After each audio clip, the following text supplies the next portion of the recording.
आप कहोगे वो साधारण इंसान हैं, क्रांतिकारी हैं, पंडित अर्जुन लाल सेठी, आप उनके बारे में इतना उत्साह से इतना क्यों बोलते हैं?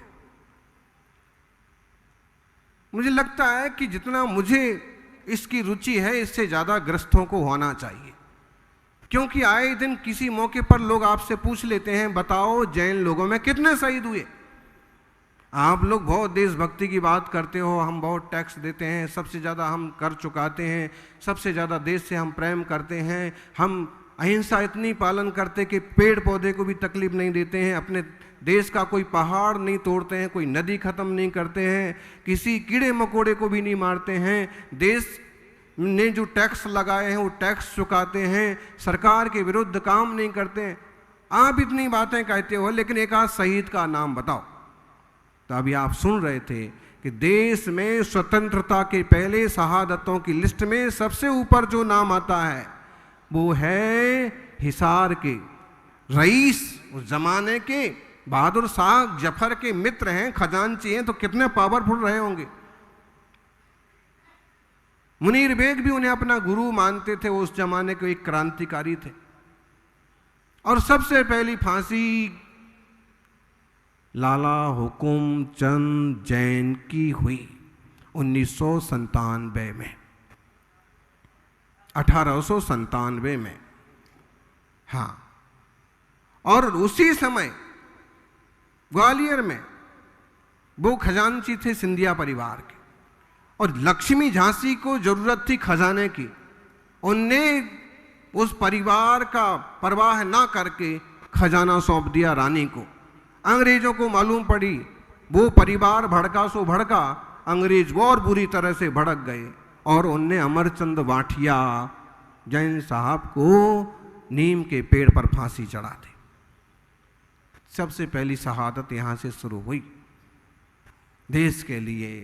भामा शाह अलवेला और सारा का सारा कोस महाराणा को सौंप दिया, और युद्ध के मैदान में महाराणा के साथ, जैसे महाराणा को दोनों हाथों से तलवार चलाने का शौक था, भामा शाह को भी था, और वो उनके एक तरह के खजांची भी थे और सेनापति भी।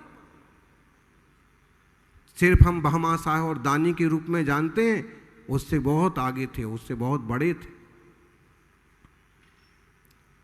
और लाला हुकुमचंद जी के संबंध में आप उनके भतीजे फकीर चंद, बड़े अत्याचार होते थे। अमरचंद जी के लिए तो आप सुना कि उनके पोते को उनके सामने खड़ा कर दिया, तोप से बांध दिया, इसको हम उड़ा देंगे, नहीं तो माफ़ी मांगो, हम आपको छोड़ देंगे, इसे छोड़ देंगे। माफ़ी नहीं मांगी, और वो नन्हा सा बच्चा क्या बोलता है, अगर हम शेर के वंशज हैं तो आप माफ़ी मत मांगो, और हम गीदड़ के वंशज हैं तो आप बताइए। देश के लिए समझ तो उन्हें भी होगी धर्म की, लेकिन देश भी मुख्य होता है। ऐसे ही आता है लाला हुकुमचंद जी के संबंध में। उनका भतीजा केवल 12 वर्ष का था, और जब उन्हें फांसी चढ़ाई तो उसने कहा कि ताऊ जी, ये आपको फांसी पर चढ़ा सकते हैं, लेकिन हमारे देश को ख़त्म नहीं कर, आपकी मुहिम को मैं आगे चलाऊंगा, आपके क्रांति के झंडे को मैं लेके। केवल 12 साल के बच्चे को अंग्रेजों ने तुरंत दीवार में चुनवा दिया। ये सारा इतिहास है। वो हिसार भी है, आज वो दीवार भी है, वो उनकी हवेली भी है।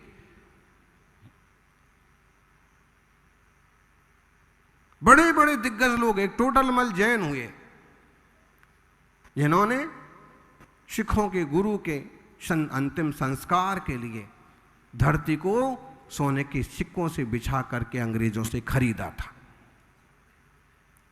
देश का सम्मान सुरक्षित रहना, क्या करा जाए। एक तरफ तो उत्तम मर्द और अत्यंत मृदु स्वभाव की खबर कराई जाती है, दूसरी तरफ आप जिस भूमिका में हैं उस भूमिका के लायक आपको स्वाभिमान रखने की बात कही जाती है। और जरूरी है, अर्जुन लाल सेठी पंडित थे। पंडित माने ब्राह्मण पंडित नहीं, उन्होंने बाकायदा शास्त्री की डिग्री अर्जित की थी। उन्होंने बाकायदा अपने जमाने में सबसे पहले वो पूरी तरह से पढ़े लिखे विद्वान थे। जैनों में सबसे पहले ग्रेजुएट अगर कोई थे तो उस जमाने में अर्जुन लाल सेठ ही, फिर कुछ और हुए, बैरिस्टर चंपत राय, बाबू कामता प्रसाद वगैरह।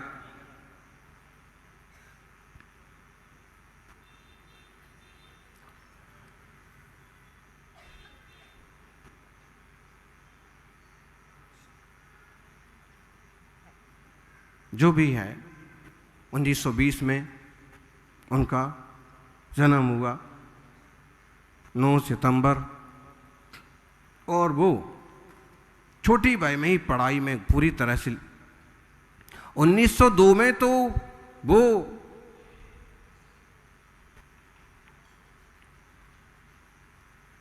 कार्य करने लगे, दीवानगिरी करने लगे।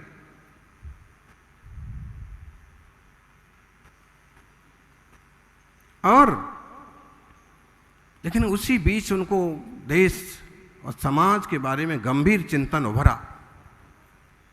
1907 में उन्होंने वर्धमान विद्यालय की स्थापना की जयपुर में, और वो विद्यालय कम क्रांतिकारियों का शिक्षा स्थल, विश्राम स्थल, सुरक्षागाह ज़्यादा था, इसलिए समाज भी उनके विरोध में हो गया। अब समाज असल में विरोध में हुआ कि विरोध में होने का नाटक किया, क्योंकि अगर क्रांतिकारी के साथ गड़े हैं तो अंग्रेज नहीं छोड़ेंगे, और उनके साथ नहीं खड़े हैं तो इनका नुकसान होगा। ऐसे में उस समय के जो फरमान हैं जैन समाज के, उसमें उन्होंने लिखा कि हमारा और इनका कोई संबंध नहीं है। इस कारण से धीरे धीरे वर्धमान विद्यालय, इसके पहले की बात है, जयपुर के राजा थे, स्वतंत्रता संग्राम के पहले जयपुर के राजा कौन थे अध्यक्ष जी? सवाई माधो राज। उन्होंने कहा तुम हमारा प्रधानमंत्री पद स्वीकार कर लो। तो उन्होंने कहा कि अगर अर्जुन लाल सेठी नौकरी करेगा तो देश को स्वतंत्र कराने का काम कौन करेगा? गजब की सोच, एक श्रावक कहां तक सोचता है। वो पंडित थे, वो पर्यूषण में प्रवचन करने जाते थे और ऐसे जैन सभाओं को, पंच कल्याणकों में संबोधित करते थे, और इतने पावरफुल थे, और जैसे जैसे उनका कद बढ़ता गया तो इतने पावरफुल हो गए कि जैन समाज में ऐसे कहा जाता था, अंग्रेजों में लॉर्ड करजन और जैनों में लॉर्ड अर्जुन। अर्जुन इतना ज़्यादा बड़ा नुकसान कैसे हुआ, पतन कैसे हुआ, उसकी भी बड़ी कहानियां हैं। और एक प्रसंग जो उनसे जुड़ा है, क्रांतिकारियों के लिए रास बिहारी बोस, सुभाष चंद्र जी के भाई, वो भी उनसे प्रभावित थे। चंद्रशेखर आज़ाद भी उनके यहाँ पनाह लेते थे, अजमेर में उनके यहाँ छुपा करते थे। उस समय के दिग्गज, चूंकि वो गांधी जी से प्रभावित थे, प्रभावित हुए, लेकिन क्रांतिकारियों को भी बराबर पूरा सहयोग और तौर तरीके बताते थे। यहां तक कि जो होर्डिंग्स कांड हुआ दिल्ली में, जो बम फेंका गया होर्डिंग्स पर, उसमें उनकी मुख्य भूमिका थी, जिसे अपन मास्टरमाइंड बोलते हैं। उनका मतलब था कि अंग्रेज सत्ता खत्म होना चाहिए। वो क्रांतिकारियों में, उसमें केसरी सिंह बारहट, प्रताप सिंह बारहट,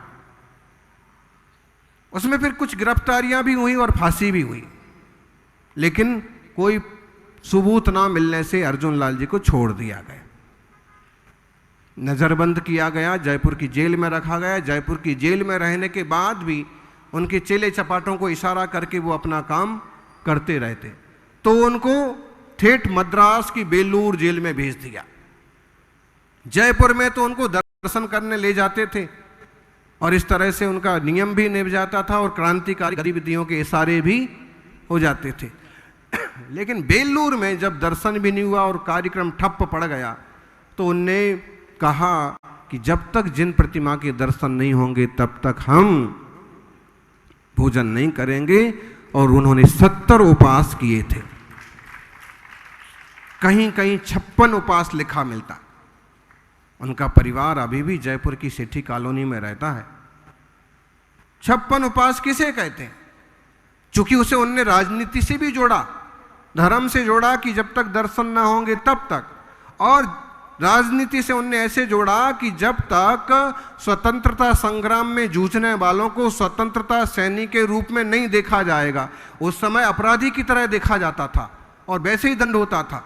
तो जब तक स्वतंत्रता के लिए लड़ने वाले की स्वतंत्रता सेनानी के रूप में न देखा जाएगा, उस तरह का कानून न बनाया जाएगा, तब तक अन्न जल का त्याग। इसलिए राजनीतिक लोग बोलते हैं कि वो 70 दिन का उपवास राजनीति के लिए था, लेकिन श्रावक भी थे वो।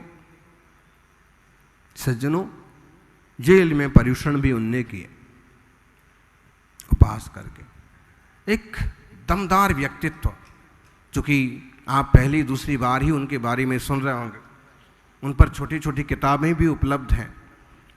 राजस्थान सरकार ने भी एक किताब छापी थी, हमने अशोक गहलोत को वो किताब दी, आज तक उनने हमारी किताब वापस ही नहीं दी। क्योंकि उनकी सरकार ने छापी थी तो कोई बात नहीं, रख लो।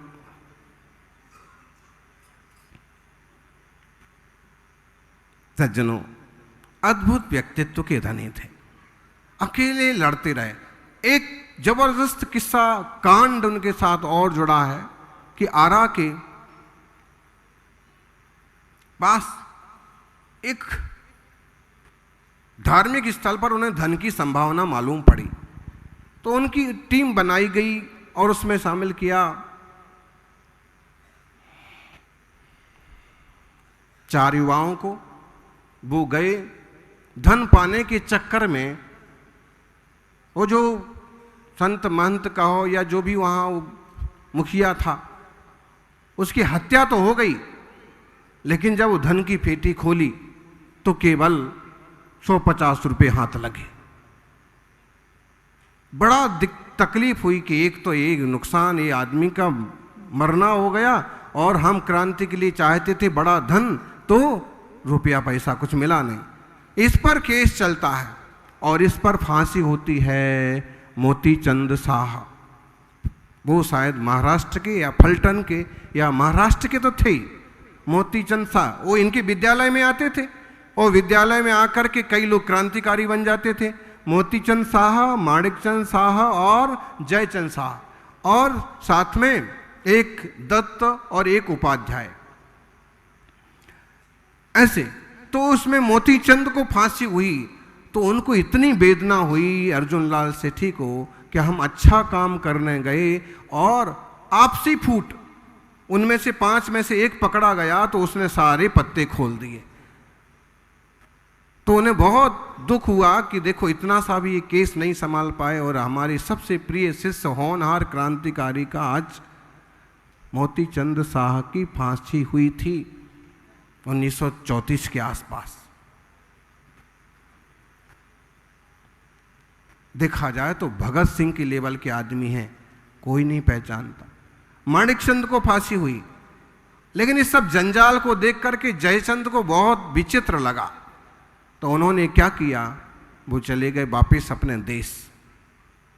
चूंकि इनमें कहीं नाम उनका आया नहीं था, लेकिन इससे कि लोग ऐसे फंसवा देते हैं, लोग इतना भी ध्यान नहीं रखते हैं और ऐसा नुकसान उठाना पड़ता है।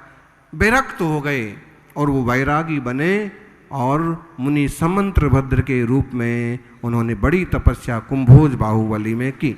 उनके नाम से आज भी वहाँ विद्यालय चलता है।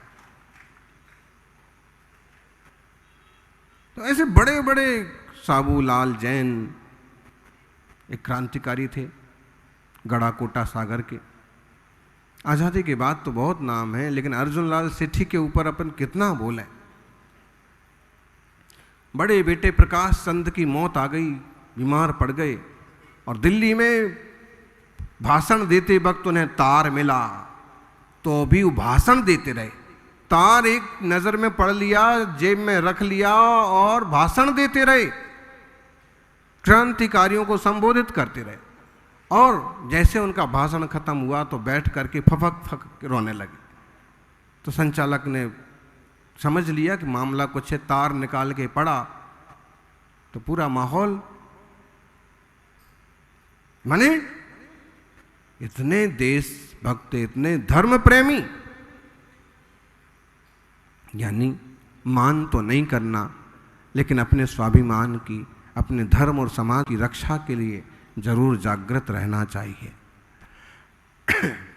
अर्जुन लाल सेठी के बारे में बहुत सारी बातें आती हैं। एक पार्श्व यज्ञ नाम की किताब भी उन्होंने लिखी। पंडित थे, इसमें पार्श्वनाथ भगवान की बढ़िया पूजा और कई चीज़ों को उन्होंने देश से जोड़ करके लिखा। सच्ची सेवा क्या है तो उसमें भी देश जोड़ देंगे, सच्ची भक्ति क्या है तो उसमें भी देश जोड़ देंगे। माने पूरी तरह से पूजनाष्टक लिखा है इसमें। पार्श्वनाथ भगवान की पूजा है पूरी, ये पूरी किताब है। जयपुर से इसका नया संस्करण 2006 में छपा था। उनके बेटे या पोते की, उनके पोते ने छपवाया था, आलोक सेठी। तो इसमें आप पढ़िए, हर चीज में, शांति पाठ में भी वही देशभक्ति।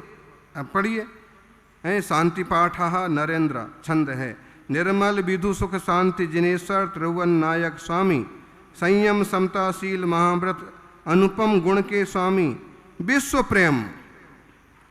प्रेम मम परम विरागी, कर्मी फल के त्यागी, दुर्नय नाशक द्वेष रहित हो, जय जय जय जिन बड़ भागी। पूरी इसी ढंग से आगे तो फिर 16 कारण भावना का भी वर्णन है, विश्व प्रेम, देश राष्ट्र की, तो जो मन में भरा होता है वो। अद्भुत पंडित थे, पंडित के साथ क्रांतिकारी थे, विद्वान थे, और परिस्थितियों ने उन्हें बहुत बुरी तरह से तंग किया। गांधी जी उन्हें राजनीति में अपना बड़ा भाई मानते थे, और लोकमान्य तिलक जैसे लोग कहते थे कि अगर क्रांतिकारी देखना है तो अर्जुन लाल सेठी। महाराष्ट्र से जब उनका गुजरना हुआ तो लोकमान्य तिलक ने स्टेशन पर उनका स्वागत किया था। और रास बिहारी बोस कहते थे कि आप कहाँ राजस्थान में पैदा हो गए, अगर तुम बंगाल में पैदा होते तो पूरा बंगाल तुम्हें अपने माथे रखता। तुम्हारी वो कार्यशैली है, वो समर्पण है, सुभाष चंद्र बोस की तरह। अंत में वो गायब हो गए। लोग ऐसे कहते कि मुसलमान बन गए थे, अजमेर में दफनाए गए थे। अगर दफनाए गए तो कब्र कहाँ है, ढूंढो। उन्होंने हताश या निराश होके या अपनी जिस टाइप की सोच हो, मदरसे में पढ़ाया जरूर, अब उसके पीछे क्या उनकी राजनीति थी, लेकिन बाद में वो सुभाष चंद्र बोस की तरह गायब हो गए। सुभाष चंद्र को ढूंढो, ये कहने वाले तो बहुत लोग हैं, लेकिन अर्जुन लाल सेठी को ढूंढो, ये कहने वालों का कोई अता पता नहीं है। इतना स्तरीय व्यक्ति आपके जैन समाज में हुआ, जिन धर्म को पालन करने के साथ देश और क्रांति के लिए भी काम किया। इससे हम एक बात सीख लें कि आप जिस भूमिका में हैं, उस भूमिका के योग्य अगर काम आ पड़े तो जरूर करना चाहिए। उपलब्धि हो, यही मंगल भावना।